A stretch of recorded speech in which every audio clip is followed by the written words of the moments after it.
Thank you. Thank you.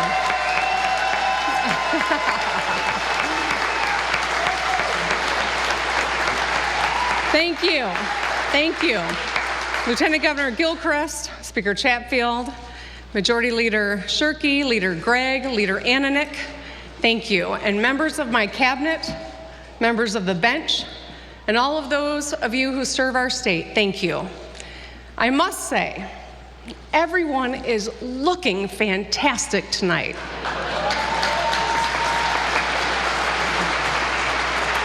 But this year I want to get one thing straight. This is not the red carpet. So please, I urge you, focus on the substance of my speech. It's about issues, not appearances.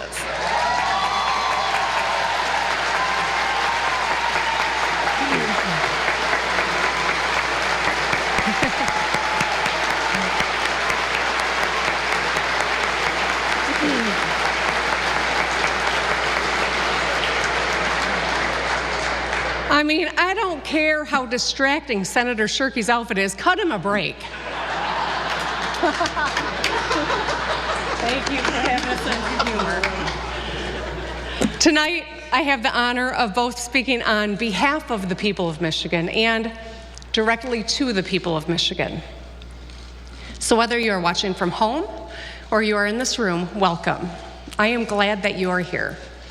I'm especially pleased that my family is here, Mark and Sherry and Sydney. I couldn't do any of this without them. And I also want to acknowledge the dedicated Michigan Army and National Air Guard members who are serving overseas.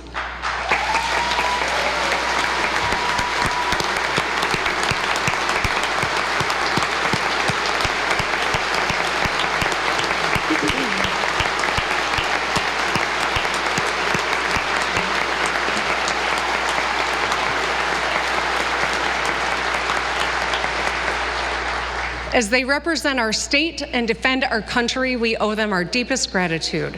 And two of our brave service members are here tonight, Colonel Alice Clark and Chief Warrant Officer Amber Burgess.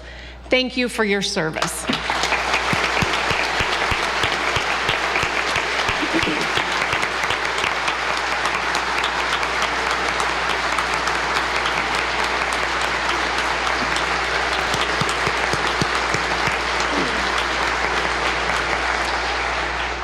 And there's another person who isn't with us here tonight, but who is here with us in spirit, Governor Bill Milliken.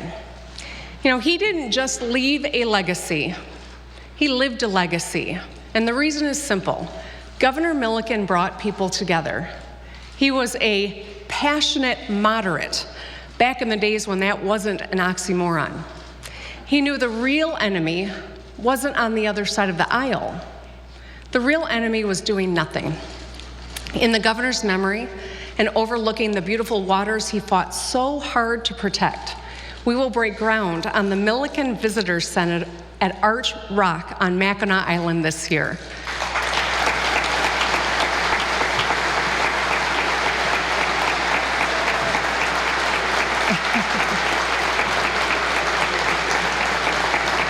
In your district.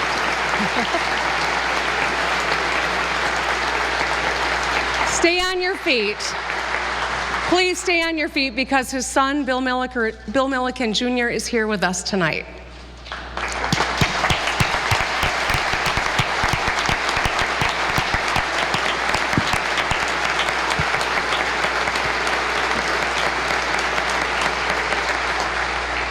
Governor Milliken's commitment to action is still relevant today, perhaps especially today.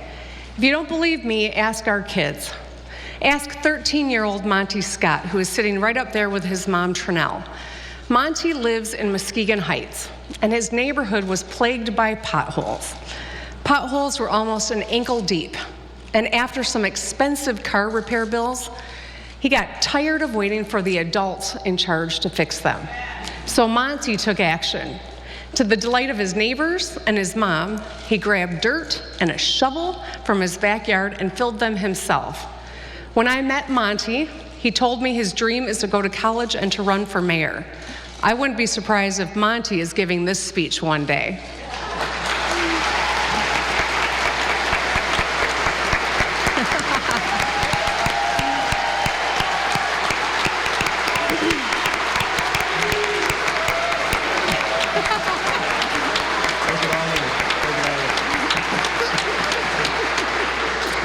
You can already see he's got the personality for politics, right? Monty's generation is a generation of doers, and they want to do good. They inspire me, and we, the adults in charge, should do everything we can to build a better future for them. Over the past year, we've made some good progress. After 6 straight years of the highest auto insurance rates in the nation, we passed historic legislation, bipartisan legislation that puts money back in people's pockets and brings down the cost of car insurance.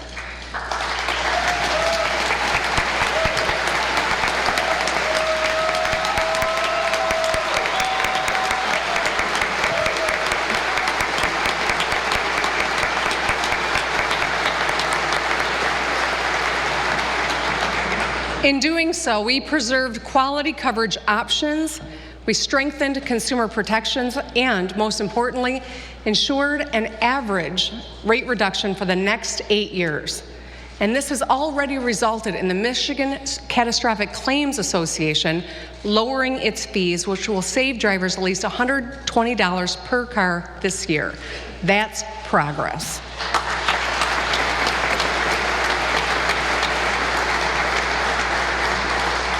Also last year, with Secretary of State Benson, we launched redistricting efforts to strengthen our democracy and to make our elections more fair.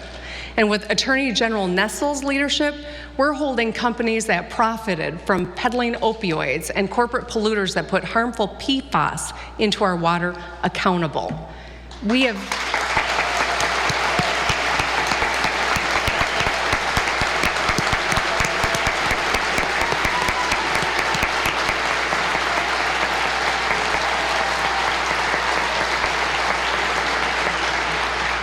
And we've made meaningful criminal justice reforms, too.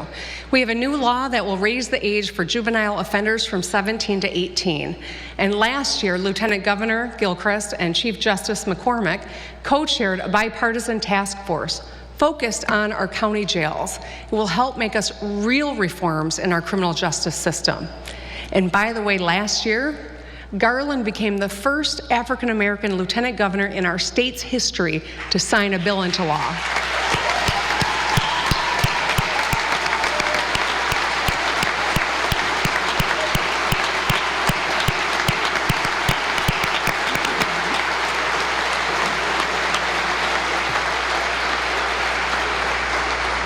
It's been a year of firsts. We created and named the first Clean Water Public Advocate and created the Environmental Justice Advisory Council. The first pride flag flew over the governor's residence and the Romney building.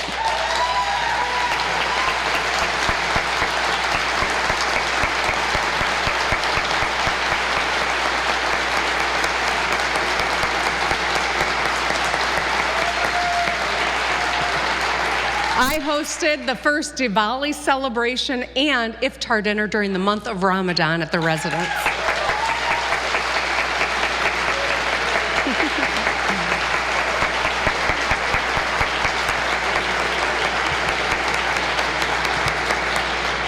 These firsts honor the beautiful diversity that is Michigan. Unfortunately, we've also seen an uptick in hateful, harmful language in Michigan and across the country.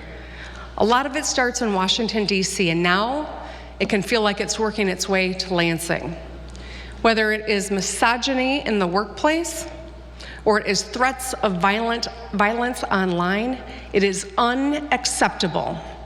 Let's debate, let's disagree, but then let's everyone in this room live up to our responsibility to stand up to hate and harassment.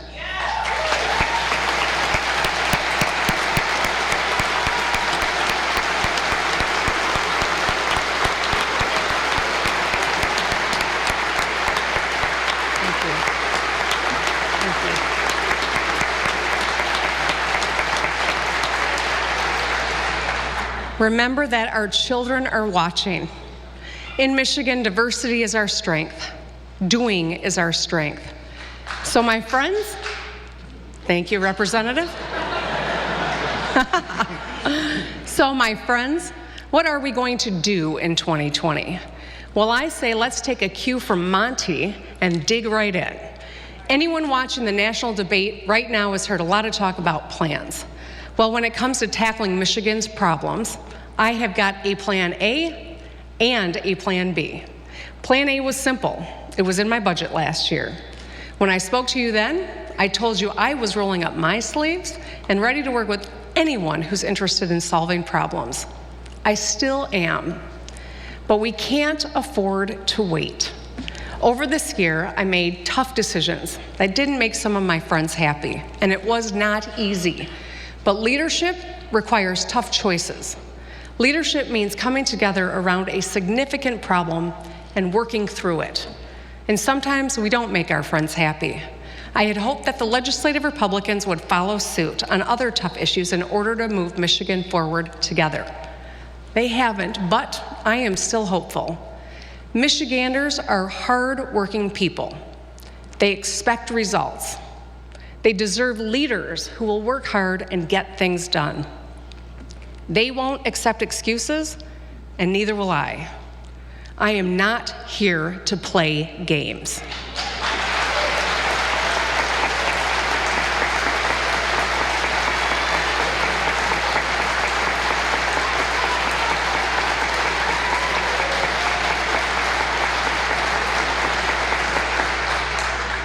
That's why it's time for Plan B. And it's not getting Monty to fill all the potholes in Michigan. For those of you who want to keep playing games, I'm going to press on without you. I'm going to use the power of my office to do what I said I was going to do. Because for me, for Michigan, impatience is a virtue.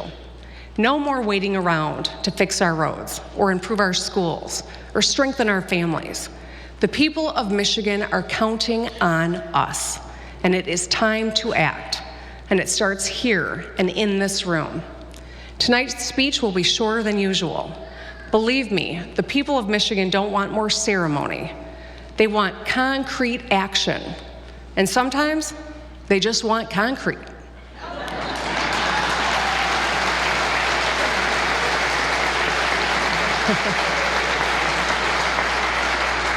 I'll follow up more on a variety of topics, including critical issues like drinking water and climate change throughout the year. Water is one of Michigan's greatest and most urgent challenges because it touches nearly every aspect of our lives. Recent headlines about PFAS and Great Lakes record water levels and their impact on tourism and agriculture and infrastructure speak to the magnitude of the urgency of the challenge ahead. You'll hear a lot more about this in the coming weeks. Tonight, I'm going to focus on roads, education, jobs, and healthcare. I've spoken about building bridges, metaphorically, between our two political parties. But disappointingly, we've had political gridlock. We've had to literally close bridges in Michigan. Last year, I proposed a real solution that would have fixed our roads by 2030 and freed up funds for the education of our kids. That was Plan A. It was a serious solution. It was a real solution. It was an honest solution to the problems that we inherited. But some thought otherwise. Let's just say it wasn't warmly embraced. But I'm not giving up, because the problem remains. In fact, it's worse, because another year has passed. Michigan roads are the most beat up and dangerous in the country. Michigan families pay more than $600 a year in car repairs. Cracked windshields, blown tires, busted rims. That's money that could go into your child care budget, or your retirement fund, or rent. And it's also bad for business. We can't ask business to invest in Michigan if we refuse to invest in ourselves. And we can't protect public safety if our roads put people in danger. Inaction is not an option. When I introduced my proposal, I said I was happy to consider alternative solutions, but no one came up with any, at least not serious ones. Diverting money from teacher pension system to fill some potholes? Come on. Selling bridges? Not serious. And letting roads turn back into gravel? I don't think so. Any proposal that creates more problems than it solves is not a serious solution.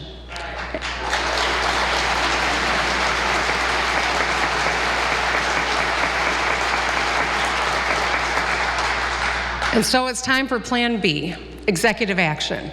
Tomorrow I will ask the State Transportation Commission to issue state road bonds so we can start fixing the roads now. My Rebuilding Michigan plan is financed without an increase at the gas pump, and it will do three things: save time, save money, and save lives. Since it doesn't require the legislature to act, we can get started right away, and that's important. Cutting down on the time we take to repair Michigan's most frequently traveled trunk lines and state roads is fiscally responsible. We can add and expand 122 major new projects, and nearly double the amount available to fix roads over the next 5 years than if we wait. We can get to work on these state trunk line roads and freeways and take advantage of today's low interest rates. Over the long haul, we're going to actually save money. It just makes sense. So from now on, when you see orange barrels on a state road, slow down and know that it's this administration fixing the damn roads.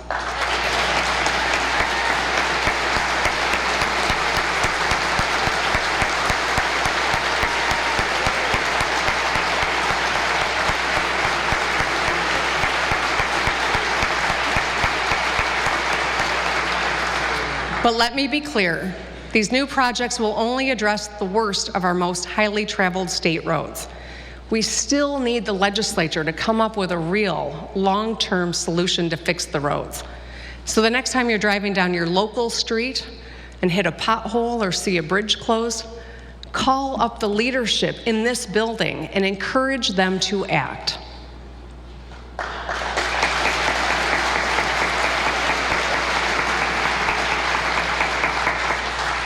A long-term infrastructure fix isn't the only solution for the hardworking people of Michigan that we need. Michigan has boasted 10 straight years of economic growth, but Michiganders aren't all sharing in it. And at a historically low unemployment rate, many people are still struggling to get ahead. Some are underskilled, some are overworked, some are underpaid, and we're doing something about that. Since I took office, we announced nearly 11,000 new auto jobs. That's 5 times more than the previous year and the most ever announced in a single year in the history of the MEDC.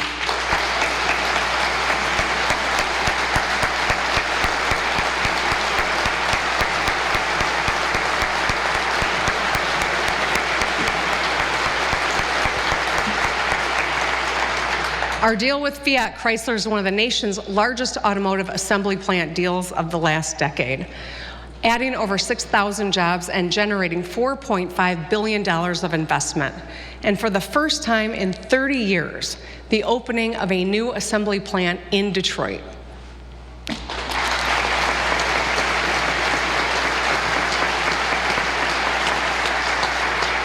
Our deal with Ford Motor Company will create 3,000 jobs, producing the first ever fully electric F-150, securing Michigan's pole position in mobility innovation. And just this week, we worked with General Motors to announce more than $2.2 billion investment in their Detroit Hamtramck facility.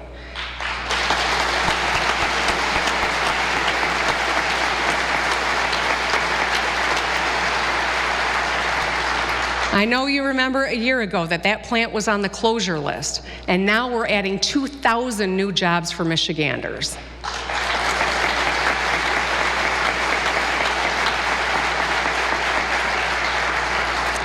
We're growing jobs outside of the auto industry too. My administration has continued to work with the Canadian government on plans to construct the Gordie Howe International Bridge, a project that will create thousands of good-paying Michigan jobs and spur economic growth in our state for years to come. The Canadian Consul General, Joe Comartin, is here with us tonight. Please join me in applauding our Canadian neighbors for financing this project and remaining a steadfast partner.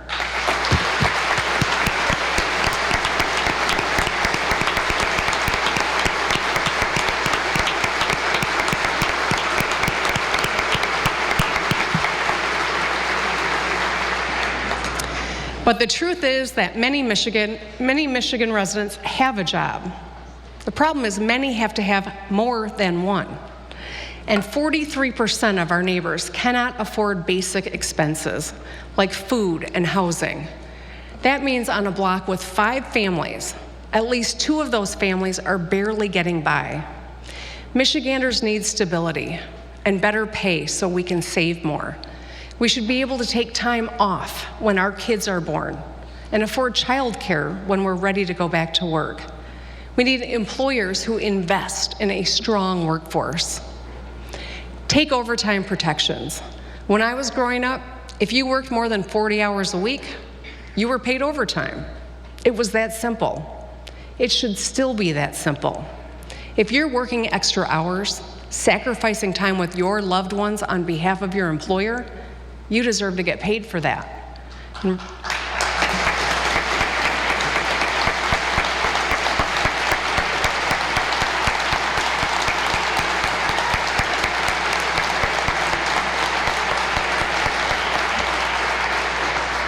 But right now, only workers making $35,000 or less have overtime rights.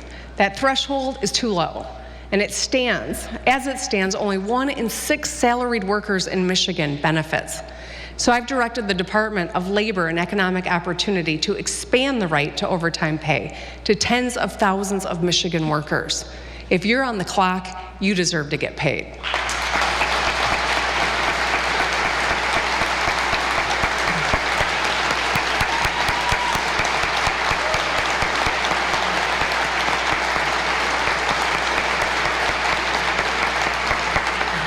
We're also cracking down on companies that misclassify their employees to shortchange them on payday. That's called payroll fraud, and it's illegal.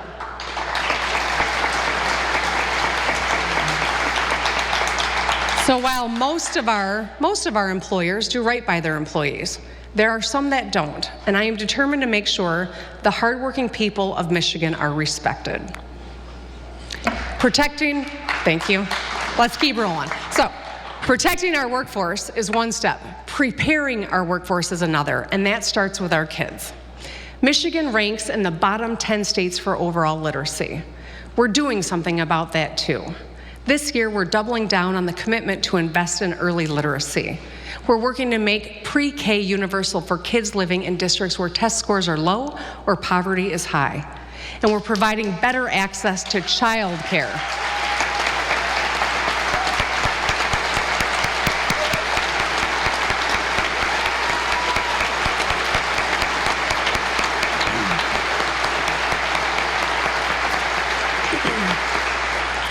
And we're providing better access to childcare for parents who are in school or working full-time. Then, once kids reach school age, we're making sure they get the reading help that they need. We've already tripled the number of literacy coaches in the state. The next step is to have the literacy coaches train the educators to better identify and support struggling readers. You'll hear more about this next week when we present the budget. We're also partnering with the Community Foundation of Greater Flint, the Skillman Foundation, the Battle Creek Community Foundation, and others to help families navigate the 3rd grade reading laws signed by my predecessor.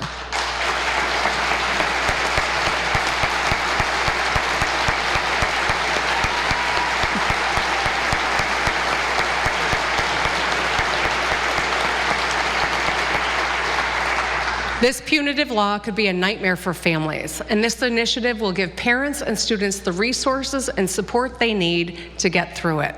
We can get ahead of this problem if we start early. But our work cannot stop with early literacy.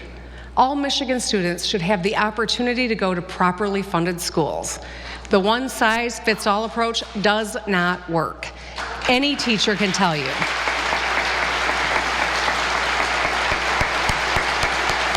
Thank you.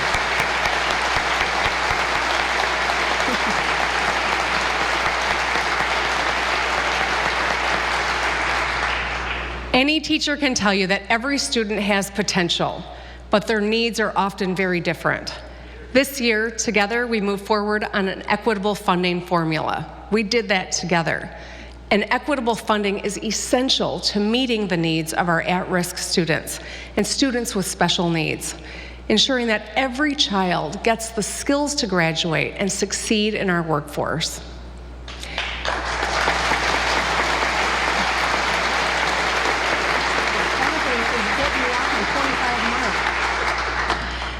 So while we're talking about skills, in 2019, I set an ambitious goal to increase the number of Michiganders with a post-secondary credential to 60% by 2030. To get there, there's bipartisan legislation called Michigan Reconnect that will provide tuition-free skills training and degree programs for adults. To the champions of these bills, Senators Horn and Ananick, Representatives Frederick, Kennedy, and Anthony, thank you. Now let's get this proposal passed and to my desk.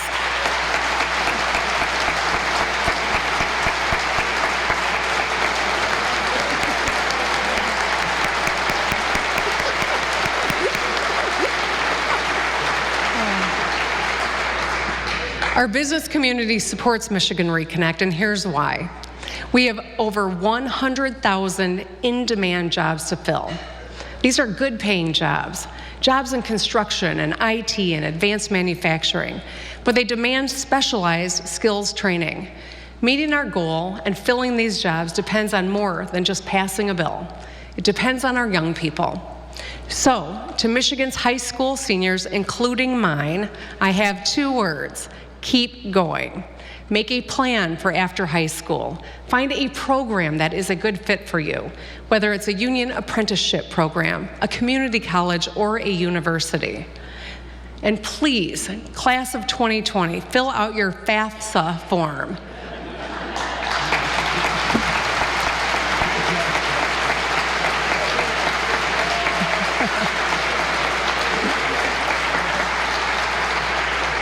My kids are laughing at me because they know I have a hard time saying that word. FAFSA unlocks the Pell Grant and additional federal and state financial aid. Last year, our students left $100 million federal dollars on the table. We cannot make that mistake again. So I've launched the Governor's FAFSA Challenge. The high schools in Michigan with the highest completion rates can earn prizes, and the top school will take home $10,000. So parents and counselors, tell your students, tell your friends. Filling out this form is important for your future. Everyone deserves a path to post-secondary success.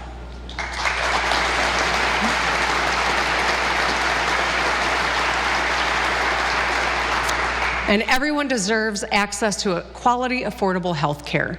In 2014, we expanded Medicaid to cover more than 600,000 Michiganders. It was a good thing for our state, but more must be done. Many residents lack access to affordable health care. Either they don't have insurance at all, or the costs are so high they can't get the coverage and care that they need. You would think that Washington would be trying to figure out how to improve the Affordable Care Act instead of using our court system to kill it. Dismantling the ACA would be disastrous for our state and devastating for our people. One of the most important ACA provisions prohibits an insurance company from denying coverage to people with pre-existing conditions. Without that provision, the coverage of millions of people in our state would be at risk. We need to enshrine these protections in our law. Some Democrats in the legislature, including Representatives Kupa, Hoadley, and Kolazar, have come up with a proposal, and it's a good one, like protecting people with pre-existing conditions and preventing insurance companies from discrimination. But we need support of lawmakers on both sides of the aisle. I urge you here to think about your constituents. Think about any woman you know who's had a child, or any child who has asthma, or someone with a chronic condition like diabetes or high blood pressure. Pass these protections. It is the right thing to do.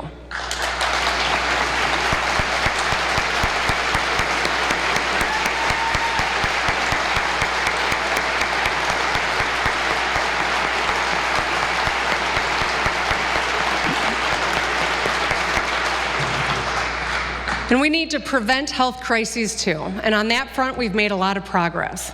We've helped more people struggling with substance use disorders and mental health issues to get the support they need. I signed bipartisan legislation that protects more than 83,000 Michigan residents' access to mental health services. And we're helping Michiganders struggling with opioid use disorder. Opioid deaths in our state have nearly tripled in the last decade. I set a goal and harnessed resources to cut the number of opioid deaths in half over the next 5 years. In the coming months, I will create a task force that will focus on prescription drug transparency and lowering costs. Because if you can't afford to fill a prescription, you could wind up in the ER or worse. And my administration is also working to ensure a safe, healthy environment for all new moms, especially moms of color. This year, my budget proposal will extend health coverage for low-income women who have had babies. We will extend postpartum care from 60 days to 1 full year after giving birth.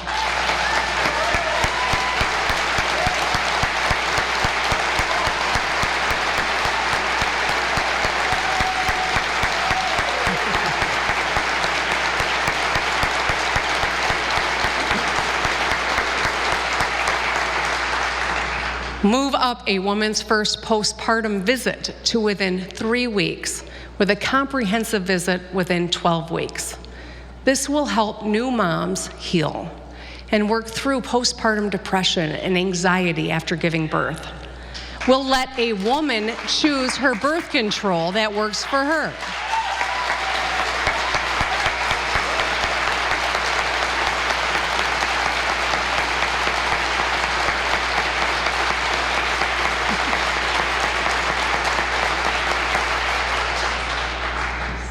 A novel idea, I know, but we are going to ask a woman what she wants.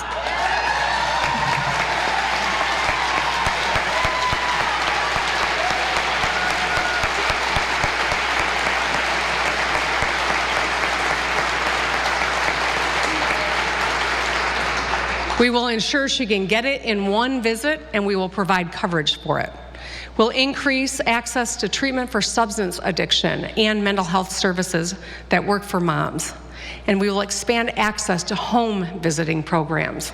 This will make a crucial difference for new moms and for the youngest Michiganders. We'll make an intensive effort to eliminate the disparities in care for new moms of color especially, because right now, Black women in Michigan are 3 times more likely than white women to die of pregnancy-related causes.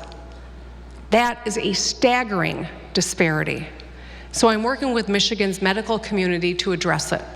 I've enlisted the help of the new CEO of Detroit Medical Center, Dr. Audrey Gregory, and I've asked our medical partners and universities to incorporate implicit bias training into the curriculum.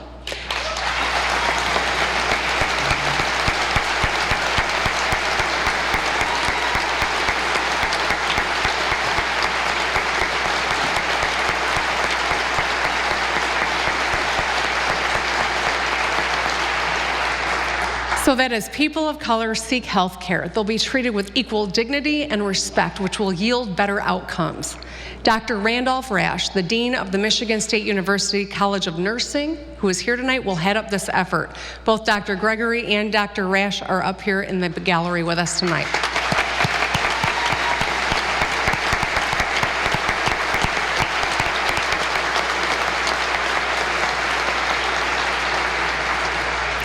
We need our medical professionals and our future doctors and nurses to be aware of bias and root it out, so we can promote equity and outcomes for every baby and every mom. So here's the bottom line. The health of our state is only as good as the health of our residents.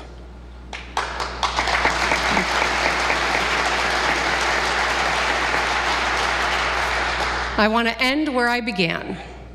Impatience is a virtue.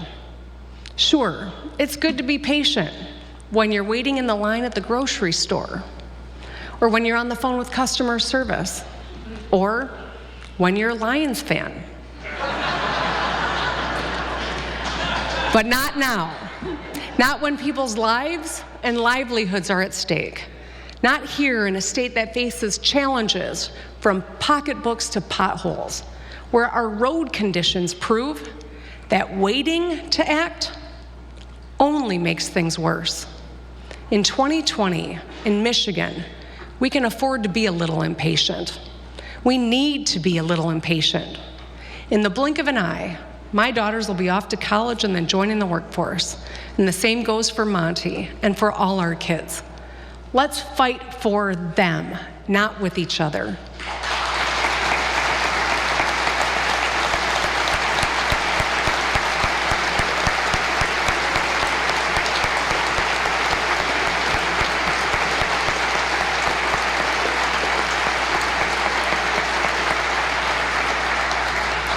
Let's show them what is possible. The people of Michigan are on the move, and it's time for Lansing to catch up. It's time for action. Let's get to work, and let's move some dirt. Thank you.